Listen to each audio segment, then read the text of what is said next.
Just a word of explanation. I'm using the yellow letter edition today. I know some of you had a red letter edition Bible. Mine's a yellow letter edition. So the following words appear in yellow. Words that have the Greek word pistis, for faith, behind it, or the verb believe, pistuo. Increase our faith. That's what the apostles said to Jesus in Luke 17. Verse 5, the apostle said to the Lord, increase our faith. And he did. But he didn't do it by just, zap. There, you've got more faith. Time passes and the faith of the apostles does increase. But his immediate response to them, well, I would have felt deflated. I want more faith. And he says, if you had faith like a grain of mustard seed, you could say to this mulberry tree, be uprooted and planted in the sea, and it would obey you. And my thinking, if I was standing there, would be, I guess you're saying, my faith is like molecule small. But the Lord did increase their faith. Have you ever asked the Lord that? Lord, increase my faith? Someone else said a similar thing in Mark 9, where his son was demon-possessed, and he says, if you can you help him, please? And Jesus says, if you can, all things are possible to the one who believes. And immediately crying out, the father of the child said with tears, I believe, Lord, help my unbelief. Is that something you've said to the Lord? Yes, I believe, but increase my faith. Help me where my faith falls short. The Lord does want us to increase our faith. We do need to increase our faith. We are to grow in faith. I just want to stop us thinking the way the world thinks about faith. So let me just bring up Peter Pan. I don't think I've ever read the story, but I know there's a part in the story to do with Tinkerbell, the fairy, and it says something like, if you really believe, fairies can be real, or fairies can exist, or something like that. Do you really believe? And I think the live one says, clap if you believe, and the kids say, oh yes, we believe. And there's this idea that, if you just believe something, it'll happen. That's not what Jesus was saying, because this father had asked Jesus to do something, and Jesus said, well, yeah, I can do it. All things are possible for those who believe. It's set in the context of asking God to do something and God saying, I can do it. Well, do you believe? And Jesus sometimes asks, do you believe that I can do this? Okay, I'll do it. It's not just whatever you think, whatever you believe, well, that'll just happen. Faith does not mean, in the New Testament, imagine, or wish, or I'd like to think, or to accept something without reason. I went down to pick a young fella up from a camp that he'd been sent on, a camp run by Baptists. So there were churchgoers there. And while I was there, I passed someone where they were selling ice cream. And they didn't have a flavour that someone wanted. And someone said, just really believe that it's strawberry, and it'll, it can be strawberry for you. And I thought to myself, That girl thinks that believe means imagine. Just really imagine, really strongly imagine, and it'll be, you'll fool yourself into thinking. It's nothing like the New Testament concept of believe or faith. It's not wishful thinking. God gives us reason to believe. What did faith mean? Well, that Greek word that I flashed up earlier, never mind about pronouncing that because we're blessed with English translations. It is defined as faith, trust, belief, conviction.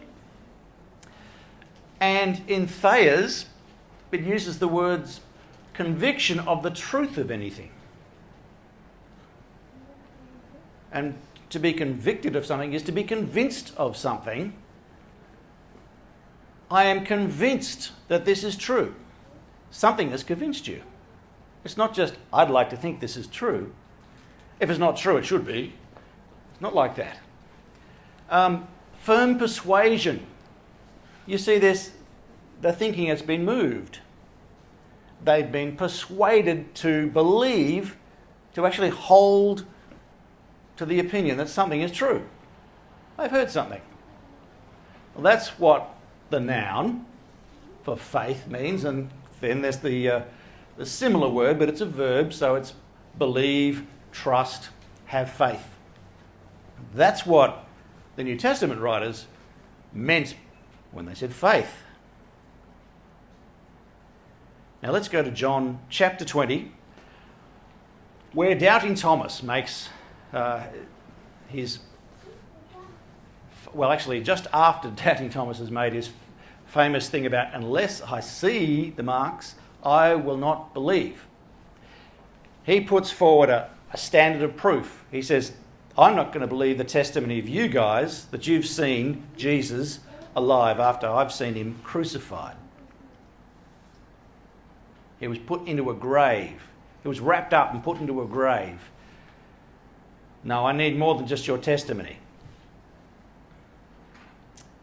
And in John 20, starting in verse 26, the disciples are in a room, and although the doors were locked, Jesus came and stood among them and said, "Peace be with you." Then he said to Thomas, "Put your finger here and see my hands. And put out your hand and place it in my side. Do not disbelieve, but believe." Isn't it interesting that Jesus is saying, believe it's true.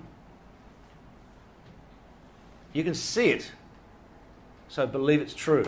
You asked to see it, so seeing is believing, eh, Thomas? Touch it.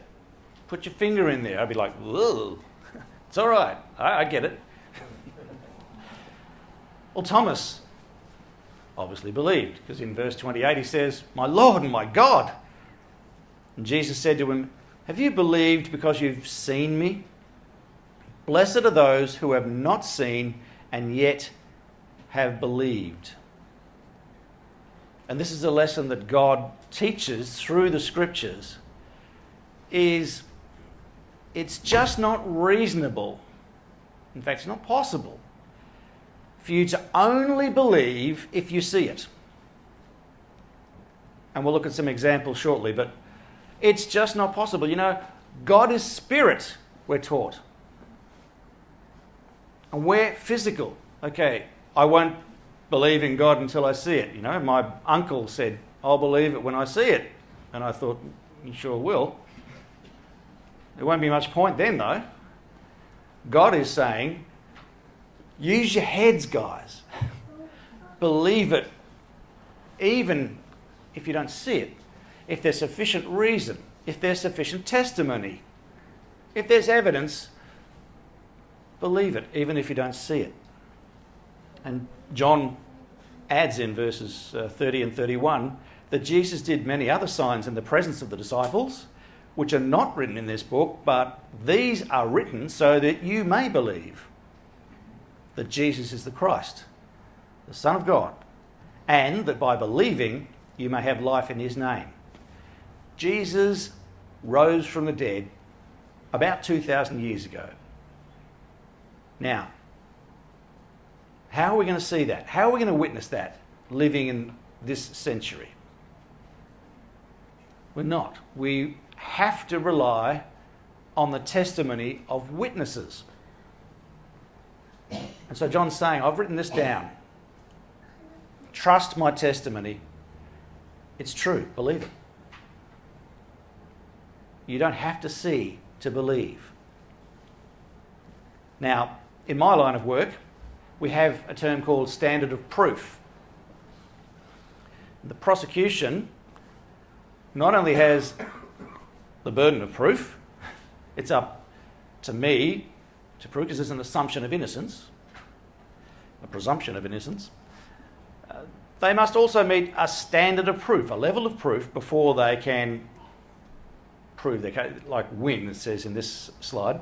In Australian criminal cases, the standard of proof is beyond a reasonable doubt.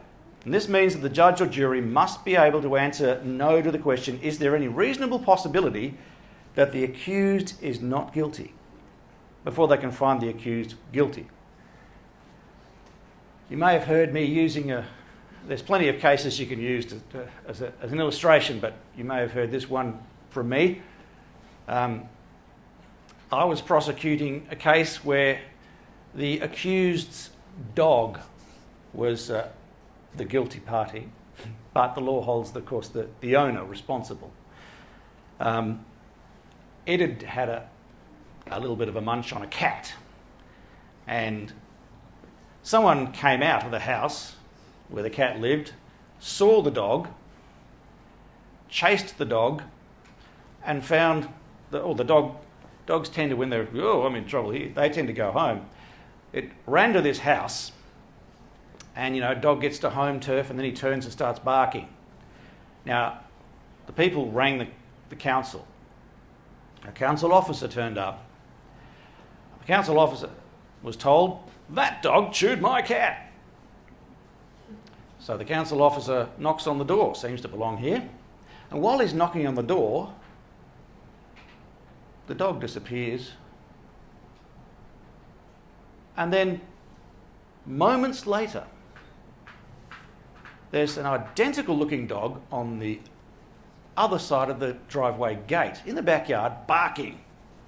Now, in court, it had to be said, nobody saw how the dog got into the backyard, but they were saying it was an identical dog. Now, there is a remote possibility that dog that was outside just happened to like the house and didn't want anyone to come near it, and then disappeared, just ran off. And then moments later, by sheer coincidence, a very similar looking dog appeared in the backyard of this house, barking like the one outside was. The accused was saying, my dog didn't do it. But the court found, well, it's really an unreasonable doubt to say, okay, I think, it might have been just a coincidence that this dog disappeared 30 seconds before that dog appeared behind the gate. Now, the magistrate didn't see any of this. The magistrate was relying on witnesses. My first witness was a man who came out of the house and saw the cat being attacked, followed it to the house, identified it from a photograph of the owner's dog, and he said in court, that looks exactly like the dog that attacked my cat. There's the testimony, and then you had the officer giving his testimony of what happened. The magistrate has to exercise faith, doesn't he? Because he hasn't seen it. He has to take the evidence of witnesses to something that happened in the past and form the view, okay, there isn't any reasonable doubt, as some magistrates will say, if not you, who else? Who else could it be? And so there's standards of proof, which I'll liken to levels of faith, because even on this chart, and I didn't make this chart, someone at Vargas Somerset made the chart, But there's these terms: firm belief or conviction, believe, probable cause. What happens with our level of faith is we understand cause and effect, and we say, well, there's a universe here. It's fantastically designed. It's fantastically complex. Life is amazing. So we say, well, there must be a creator. There must be an amazingly powerful intelligence behind the universe and life itself. And we get to, more likely than not. And so what do we have to do? We saw in our reading of Hebrews 11, verse 6, seek him. Who is this creator? Why did he do it? I'm going to find out, because there must be a point to our existence. Why has he done this? And then you get clear and convincing evidence the more you look into it. That's what happens. You see that clear and convincing evidence. But you know what? You can have clear and convincing evidence of all sorts of things, like that dog owner had. And yet they still insisted, no, I refuse to admit that my dog attacked the cat. And I said, well, where were you at the time? I was having a shower. So you don't know that the dog was always in your yard because you were in the shower. So clear and convincing evidence doesn't win over everyone. But for those who are willing to accept that evidence, the weight of evidence, you get to a firm belief or conviction, and then you have beyond reasonable doubt, where there's just no doubt here. And of course, someone who actually saw it happen, you have an eyewitness, well, that's pretty ironclad too. All right. The reason I put that up there is because there is a progression of faith, and you see that in the apostles, you see that in a number of characters in the Bible. But you also see that today. Faith grows as we look into it more, and as we're willing to accept the evidence. Martin Luther King said faith is like, it's taking the first step even when you don't see the whole staircase. So often we go upstairs and we don't see what's at the top. Is the door locked? Or can I get out? I've been downstairs or upstairs and got to the end and I couldn't get out. Misplaced faith, I guess. And there you are, there's people running in the airport. Some are running for the toilet, and some are running for the exit. And they see the sign and they exercise faith because, well, I can't see the exit, I can't see the toilets, but the sign says it's that way. So they believe it. Off they go. Faith is at work all the time in life. A couple of days ago, I was driving up to Puffing Billy and I came to these lights and I exercised faith. Every set of green lights, I exercised faith because, well, I drove through them believing, because I had, I believe, good reason to believe that the lights facing the opposing stream of traffic were red. That's faith for you. I couldn't see it. There's further faith that some people are going to obey the red lights on the other one. But anyway, we went through lights, and this isn't the other night. No, wasn't doing this.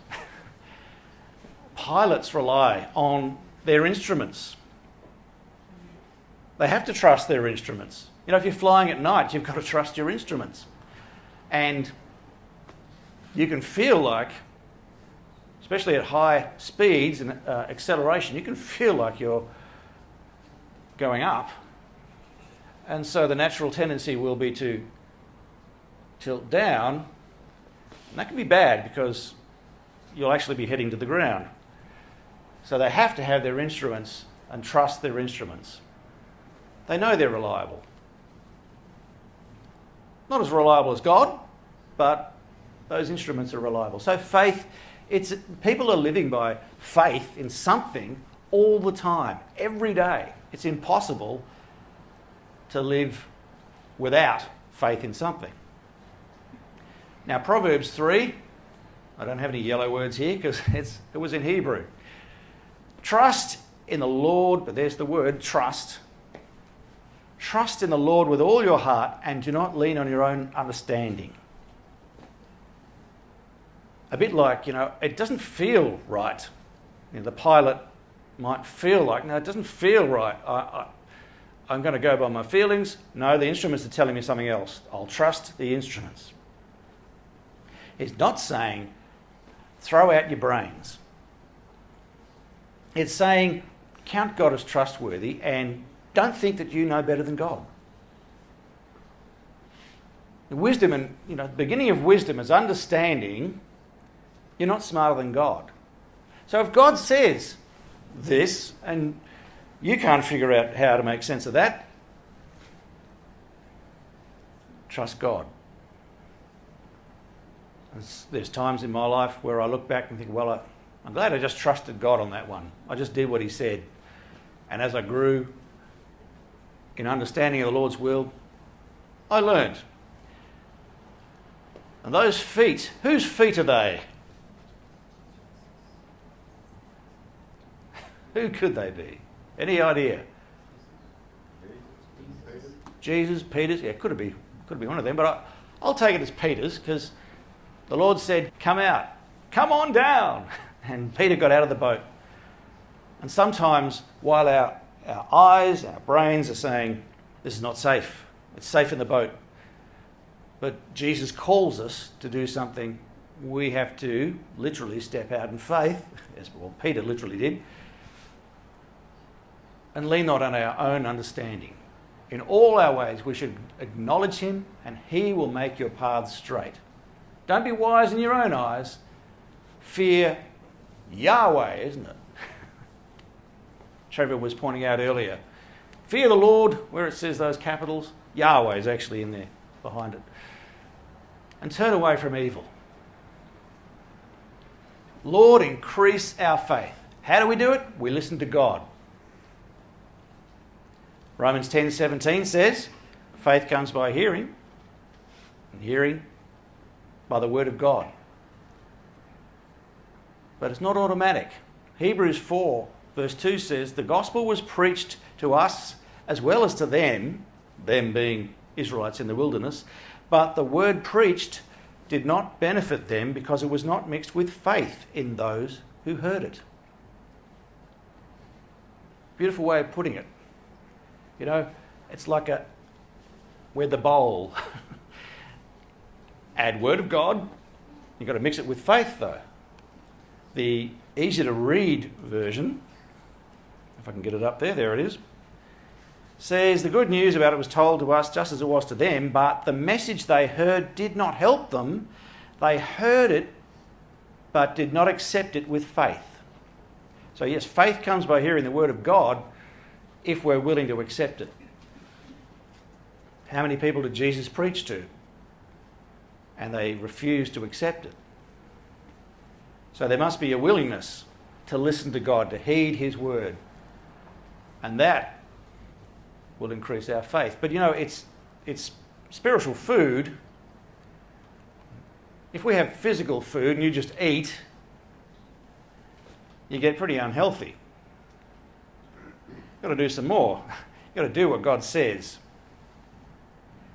James 1:22 says, be doers of the word, not hearers only, deceiving yourselves. And in chapter 2:26, faith without works is dead. We know he talks a lot about that in that chapter. Paul talks about faith working through love and the obedience of faith. A living faith is doing what God says, living accordingly. So I believe it, I'm going to do it. And if, again, like the physical food, if you take the food in and you get active, well, you'll grow. You'll grow stronger. Spiritually, that's the case as well. And then as you're doing that, you'll prove, you will demonstrate, you will experience for yourself, just like in an experiment that you prove something, you will prove that God is trustworthy. And so many people through scriptures are saying, we found God trustworthy. We trust God. God is faithful, Paul says a number of times in 1 Corinthians. that reading in Hebrews 11, God is a rewarder of those who diligently seek him. Psalm 34, "O taste and see that the Lord is good. Blessed is the one who takes refuge in him." You can trust him. And you'll learn that the more you put him to the test. If you, not in the sense of you should not put the Lord to the test, but that you step out in faith. So, here we are at Hebrews 11.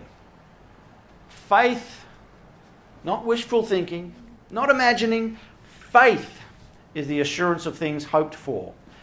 And you see it's talking about things that God has told us. It's the conviction of things not seen. And we didn't see the worlds made. By faith we understand God made the world. But we have to take his word for it because we weren't there. He's told us what he did. We'll leave Abel and Enoch and go straight to Noah. God tells Noah, you better build an enormous container because I'm going to destroy the world. Here's what you're to do. Noah hadn't experienced this. Noah just had to take God's word at it. And by faith, having been divinely warned about things not yet seen, in reverence he prepared an ark for the salvation of his household, by which he condemned the world and became an heir of the righteousness which is according to faith. Yeah, like verse 6 says, without faith it is impossible to please him. For whoever comes to God must believe, must have faith that he exists and that he is a rewarder of those who diligently seek him. So here's what we do. We listen to God, do what he says. That will show us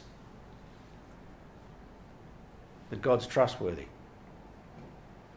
By putting it into practice, we prove God's trustworthy, just like everyone else has who's gone before us. And you know what that'll do? That'll make us more in tune with listening to God. What else do you want me to do, Lord? Now, do you think, if those are Peter's feet in that picture back there, do you think Peter had more faith in his Lord at the end of the day, or say at the end of the journey they'd taken across the lake, compared to when they began the day? Do you think Peter had more faith after he walked on water? What do you think? Yeah. Lord, increase our faith. I'm doing it, guys. Follow me. Listen to what I'm saying. Do you think they had more faith by the time the day of Pentecost was tomorrow? Like the day before the day of Pentecost, these apostles have been through what they've been through. They've seen the risen Lord. Have they got more faith now? Well, you're not sure? Not sure. Okay. Well, what does Peter do? He says, Lord, I'm not going to deny you. I will die for you. And then he denied Jesus 3 times. And after Jesus has risen from the dead, returned to heaven, what does Peter do? He sticks his neck out. He never denies. He says, I'll die. And word is, he did die for Jesus. Yeah, faith, he did increase their faith. Just like they'd asked. And God will increase our faith if we do those things, if we listen to him, if we put it into practice and taste and see that the Lord is good and trustworthy. Our faith will grow. Do you want to grow your faith this year in 2018? The Lord will increase your faith if you do what he says.